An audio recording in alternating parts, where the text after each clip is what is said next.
വഖഫ് ബോർഡിൽ അമുസ്ലിങ്ങളെ നിയമിക്കുന്നതുമായി ബന്ധപ്പെട്ടുള്ള വിഷയത്തിൽ രാഷ്ട്രീയ ആരോപണ പ്രത്യാരോപണങ്ങൾ കടുക്കുകയാണ്. ഈ വിഷയത്തിൽ ഇന്ന് സർക്കാർ നിലപാട് വ്യക്തമാക്കിയിരിക്കുകയാണ് മുഖ്യമന്ത്രി വി ഡി സതീശൻ. വഖഫ് ബോർഡിൽ അമുസ്ലിങ്ങളെ വെക്കേണ്ടി വരും എന്നതാണ് വി ഡി സതീശൻ വ്യക്തമാക്കിയത്.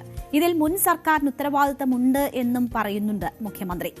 വസ്തുത ഇതായിരിക്കെ ഇക്കാര്യത്തിൽ പ്രതിപക്ഷ നേതാവ് വർഗീയത പരത്താൻ ശ്രമിക്കുന്നു എന്നതാണ് മുഖ്യമന്ത്രി ആരോപിക്കുന്നത്. അമുസ്ലിങ്ങളെ വഖഫ് ബോർഡിൽ ഉൾപ്പെടുത്തേണ്ടി വരുമെന്ന മുഖ്യമന്ത്രിയുടെ ഈ തുറന്നു പറച്ചിൽ ശരിക്കും വെട്ടിലാക്കുന്നത് മുസ്ലിം ലീഗിനെയാണ്. PM ശ്രീ PMAY വിവാദങ്ങൾക്ക് പിന്നാലെയാണ് വഖഫ് വിഷയത്തിലും ലീഗ് പ്രതിസന്ധിയിലാകുന്നത്. ഇതിന്റെ വിശദാംശങ്ങളിലേക്കാണ് നമ്മൾ കടക്കുന്നത്.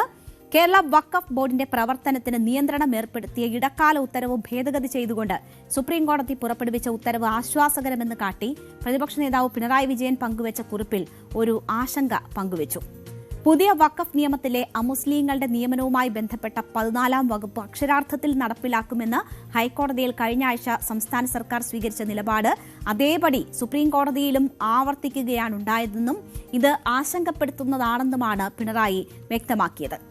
പുതിയ നിയമത്തിലെ സെക്ഷൻ 14 പ്രകാരമാണ് വഖഫ് ബോർഡ് രൂപീകരിക്കേണ്ടത്.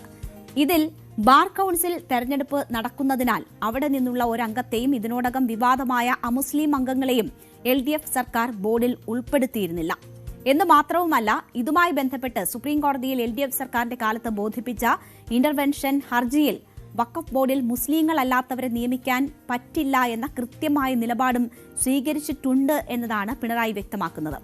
ഹർജിയിൽ ഭേദഗതി ചെയ്ത പുതിയ വഖഫ് നിയമം ഭരണഘടനാപരമായി നിലനിൽക്കുന്നതല്ലെന്ന ശക്തമായ വാദമാണ് LDF സർക്കാർ സ്വീകരിച്ചത് എന്നും പിണറായി ചൂണ്ടിക്കാട്ടുന്നു. എന്നാൽ ഇപ്പോഴത്തെ ഈ നയം മാറ്റം സുപ്രീംകോടതിയിൽ നിലനിൽക്കുന്ന റിട്ട് ഹർജികളെ മൊത്തത്തിൽ ദോഷകരമായി ബാധിക്കും എന്നതാണ് പ്രതിപക്ഷ നേതാവ് ആരോപിക്കുന്നത്. ന്യൂനപക്ഷ താൽപര്യങ്ങൾ ബലികഴിക്കപ്പെടും എന്ന് അദ്ദേഹം ചൂണ്ടിക്കാട്ടുന്നു.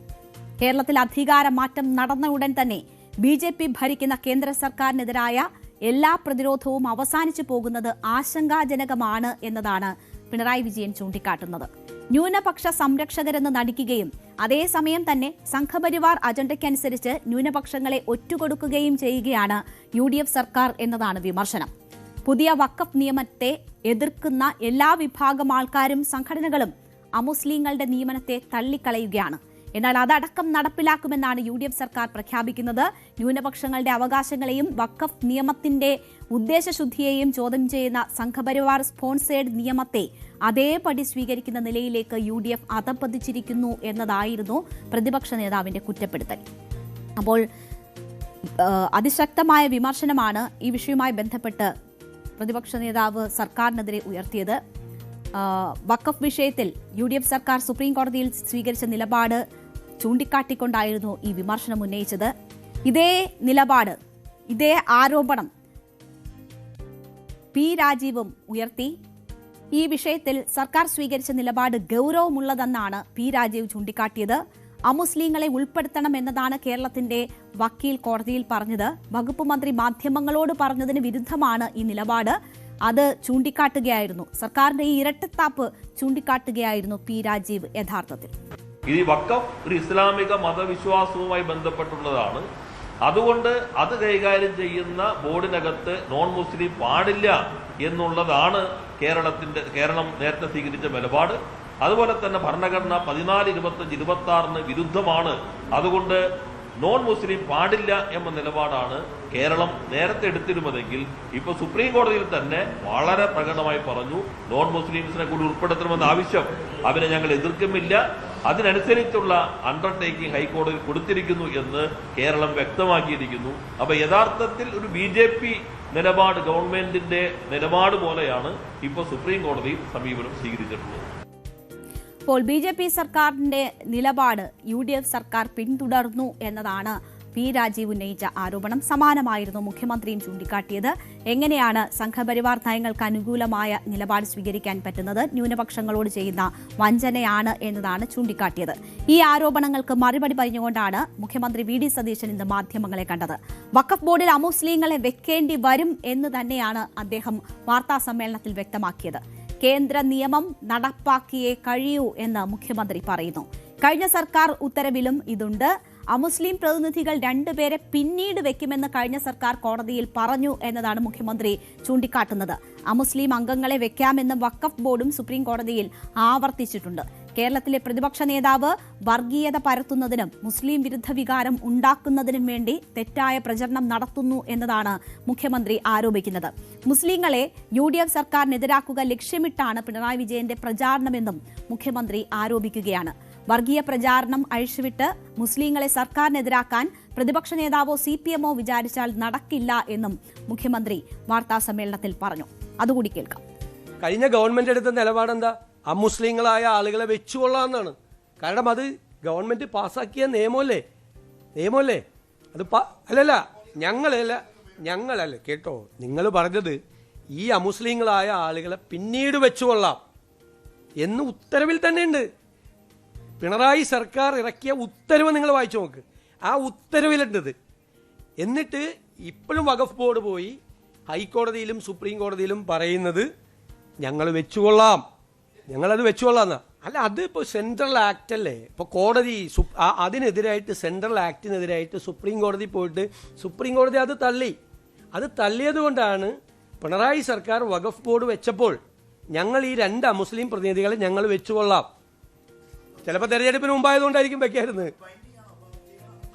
ബൈൻഡിങ് ആണല്ലോ. അതുകൊണ്ടാണല്ലോ പിണറായി സർക്കാർ പറഞ്ഞത് ഞങ്ങൾ ഇല്ലെങ്കിൽ പിണറായി സർക്കാരിന് ഒരു സ്റ്റാൻഡ് എടുക്കാമല്ലോ, വെക്കില്ല. അപ്പോൾ പിണറായി സർക്കാരും അത്തരമൊരു സ്റ്റാൻഡ് എടുത്തിട്ടില്ല എന്നതാണ് VD സതീശൻ ചൂണ്ടിക്കാട്ടുന്നത്. 2 അമുസ്ലിം അംഗങ്ങളുടെ ഒഴിവ് ഉടൻ നികത്താമെന്ന് LDF സർക്കാരിന്റെ ഉത്തരവിൽ തന്നെ വ്യക്തമാക്കിയിരുന്നു. നിയമസഭാ തെരഞ്ഞെടുപ്പിന് തൊട്ടു മുൻപ് LDF സർക്കാർ വഖഫ് ബോർഡ് പുനഃസംഘടിപ്പിച്ച രേഖകളിൽ ഇക്കാര്യം വ്യക്തമാണ്. വഖഫ് നിയമ ഭേദഗതി പ്രകാരം ബോർഡിൽ 11 അംഗങ്ങൾ വേണം. കഴിഞ്ഞ ഫെബ്രുവരി 4-നാണ് 9 അംഗങ്ങളെ ഉൾപ്പെടുത്തി LDF സർക്കാർ പുതിയ ബോർഡ് രൂപീകരിച്ചത്. 2 പേരുടെ ഒഴിവ് ഉടൻ നികത്തുമെന്ന് ഉത്തരവിൽ തന്നെ വ്യക്തമാക്കിയിരുന്നു. ബോർഡിൽ 2 അമുസ്ലിം അംഗങ്ങളെ ഉൾപ്പെടുത്തുന്നതിനെ UDF സർക്കാർ ഹൈക്കോടതിയിൽ അനുകൂലിച്ചെന്ന് പ്രതിപക്ഷം ആരോപിക്കുന്നതിനിടെയാണ് 2ാം പിണറായി സർക്കാരിന്റെ ഉത്തരവ് ചർച്ചയായത്. അതിന് പിന്നാലെ അത് ചൂണ്ടിക്കാട്ടി തന്നെയാണ് ഇപ്പോൾ VD സതീശനും ആ ചോദ്യങ്ങൾക്ക് മറുപടി നൽകിയത്. പുതിയ നിയമത്തിലെ വ്യവസ്ഥകളോടുള്ള LDF സർക്കാരിന്റെ എതിർപ്പ് ആത്മാർത്ഥമായിരുന്നുവെങ്കിൽ കാര്യങ്ങളിൽ വ്യക്തത വരുന്നതുവരെ താൽക്കാലിക സംവിധാനം ഏർപ്പെടുത്താമായിരുന്നു എന്നാണ് UDF കേന്ദ്രങ്ങൾ ഈ വിവരങ്ങൾ പുറത്തുവരുമ്പോൾ ചൂണ്ടിക്കാട്ടിയിരുന്നത്. ആ UDF ഭരിക്കുമ്പോഴാണ് ഇപ്പോൾ അമുസ്ലിങ്ങളെ നിയമിക്കാമെന്ന് കോടതിയിൽ സമ്മതിക്കുന്നത്. മുഖ്യമന്ത്രി തന്നെ കേന്ദ്ര നിയമം നടപ്പാക്കിയേ കഴിയൂ എന്ന് തുറന്ന് പറയുന്നത്. ഇപ്പോൾ എന്തായാലും മുഖ്യമന്ത്രി ഈ വിഷയത്തിൽ നിലപാട് വ്യക്തമാക്കുമ്പോൾ വെട്ടിലാകുന്നത് മുസ്ലിം ലീഗാണ്. അമുസ്ലിങ്ങളെ വഖഫ് ബോർഡിൽ ഉൾപ്പെടുത്തേണ്ടി വരുമെന്ന മുഖ്യമന്ത്രിയുടെ തുറന്നു പറച്ചിൽ ശരിക്കും മുസ്ലിം ലീഗിനെ വെട്ടിലാക്കിയിരിക്കുകയാണ്. കേരളത്തിൽ അധികാരമാറ്റം നടന്ന ഉടൻ തന്നെ BJP ഭരിക്കുന്ന കേന്ദ്ര സർക്കാരിനെതിരായ എല്ലാ പ്രതിരോധവും അവസാനിച്ചുവെന്ന ആരോപണമാണ് പ്രതിപക്ഷ നേതാവ് ഉയർത്തിയിരിക്കുന്നത്. PM ശ്രീ PMAY വിഷയത്തിന് സമാനമായ സാഹചര്യം വഖഫിലും ഉരുത്തിരിയുന്നതാണ് കാണുന്നത്. വഖഫിൽ കൂടി നിലപാട് മയപ്പെടുത്തേണ്ടി വരുന്നത് മുസ്ലിം ലീഗിന് രാഷ്ട്രീയമായി തന്നെ വലിയ പ്രതിസന്ധി സൃഷ്ടിക്കും. ഭേദഗതിക്കെതിരെ സുപ്രീം കോടതിയിൽ നടക്കുന്ന നിയമ പോരാട്ടം മുൻനിർത്തിയുള്ള വിശദീകരണം കൊണ്ട് മാത്രം ലീഗിന് പിടിച്ചു നിൽക്കാൻ കഴിയില്ല. മുസ്ലിം പണ്ഡിത സഭകളെയും അണികളെയും വിശദീകരിച്ച് ബോധ്യപ്പെടുത്താൻ ലീഗ് നേതൃത്വത്തിന് ബുദ്ധിമുട്ടേണ്ടി വരും. വഖഫ് ബോർഡിൽ അമുസ്ലിം അംഗങ്ങൾ പാടില്ല എന്നതാണ് ലീഗിന്റെ പ്രഖ്യാപിത നിലപാട്. ഇത് ലീഗ് ജനറൽ സെക്രട്ടറി PMA സലാം തന്നെ വ്യക്തമാക്കിയിരുന്നു. ഉമീദ് ആക്ടിന്റെ ഭേദഗതിക്കെതിരെ ലീഗ് സുപ്രീം കോടതിയിൽ പോവുകയും ചെയ്തിരുന്നു. എന്നാൽ ലീഗ് ഉൾപ്പെട്ട സർക്കാർ നൽകിയ സത്യവാങ്മൂലത്തിൽ സെക്ഷൻ 14 പ്രകാരം അമുസ്ലിം അംഗങ്ങളെ ഉൾപ്പെടുത്തിയുള്ള പുനഃസംഘടനയ്ക്ക് തയ്യാറാണെന്ന ഘടകവിരുദ്ധമായ നിലപാട് സ്വീകരിച്ചത് ലീഗിലും വലിയ അതൃപ്തിക്ക് കാരണമായിട്ടുണ്ട്. ഇത് പൊതുസമൂഹത്തിൽ തെറ്റിദ്ധാരണയുണ്ടാക്കും എന്നതാണ് പാർട്ടിക്കുള്ളിൽ നിന്ന് തന്നെ ഉയരുന്ന വിമർശനം. അമുസ്ലിം അംഗങ്ങളെ നിയമിക്കുന്നതിൽ സുപ്രീം കോടതിയുടെ അന്തിമ വിധിക്കനുസരിച്ചായിരിക്കും എന്ന് സത്യവാങ്മൂലത്തിൽ എഴുതി ചേർക്കണമായിരുന്നു എന്നാണ് വകുപ്പ് മന്ത്രിയടക്കം ചൂണ്ടിക്കാട്ടിയത്. ഈ അതൃപ്തി പുകയുന്നതിനിടെയാണ് ഇപ്പോൾ മുഖ്യമന്ത്രി പരസ്യമായി തന്നെ വഖഫ് ബോർഡിൽ അമുസ്ലിങ്ങളെ വെക്കേണ്ടി വരുമെന്ന് വ്യക്തമാക്കുന്നത്. അതേസമയം അമുസ്ലിങ്ങളെ ഉൾപ്പെടുത്തുകയാണെങ്കിൽ ദേവസ്വം ബോർഡിൽ എന്തുകൊണ്ട് അഹിന്ദുക്കളെ ഉൾപ്പെടുത്തിക്കൂടാ എന്ന ചോദ്യവുമായി മുൻ ചെയർമാൻ TK ഹംസ രംഗത്ത് വരുന്നതുകൂടി ഇന്ന് കണ്ടു. ഇത് നോമിനേറ്റ് ചെയ്യാനും കമ്മിറ്റി ഉണ്ടാക്കാനൊക്കെയുള്ള അധികാരം സംസ്ഥാന ഗവൺമെൻറ്റിനുണ്ട്. ഈ പ്രശ്നം ഹൈക്കോടതിയിൽ പെൻഡിങ് ആയതുകൊണ്ടാണ് ആ 2 പോസ്റ്റ് ഫില്ലപ്പ് ചെയ്യാതെ പുനഃസംഘടിപ്പിച്ച പിണറായി ഗവൺമെൻറ്. കാരണം പിണറായി ഗവൺമെൻറ്റിൻ്റെ കാലത്ത് മറ്റേ ബോർഡിൻ്റെ കാലാവധി കഴിഞ്ഞപ്പോൾ പുനഃസംഘടിപ്പിക്കണമല്ലോ. ആ സമയത്താണ് ഇന്ത്യ ഗവൺമെൻറ്റിൻ്റെ ഭേദഗതി നിയമം വരുന്നത്. ആ നിയമത്തിൽ ഇന്ന് വരെ ഇല്ലാത്ത കീഴ്വഴക്കങ്ങളൊക്കെ മറികടന്നുകൊണ്ടുള്ള ഒരു നിയമം. മുസ്ലിങ്ങളുടെ സമ്പത്ത് സംരക്ഷിക്കുന്ന, ദാനം ചെയ്ത സമ്പത്ത് സംരക്ഷിക്കുന്ന ബോർഡാണല്ലോ വഖഫ് ബോർഡ്. അതിൽ 2 അമുസ്ലിമുകൾ കയറണം എന്നത് ഇന്ന് വരെ ആരും കേട്ടിട്ടില്ല. അപ്പോൾ ഇതിൻ്റെ നിലവിലുള്ള ആ ഒരു മതേതരത്വം മറ്റേ അങ്ങോട്ടും ഇങ്ങോട്ടും വിട്ടുവീഴ്ചയെ തകർക്കാനും സംഘർഷം ഉണ്ടാക്കാനുള്ള ഒരു തുടക്കം കുറേയായി കേന്ദ്രത്തിൽ BJP തുടങ്ങിയിട്ട്. അതിൻ്റെ ഭാഗമാണിത്.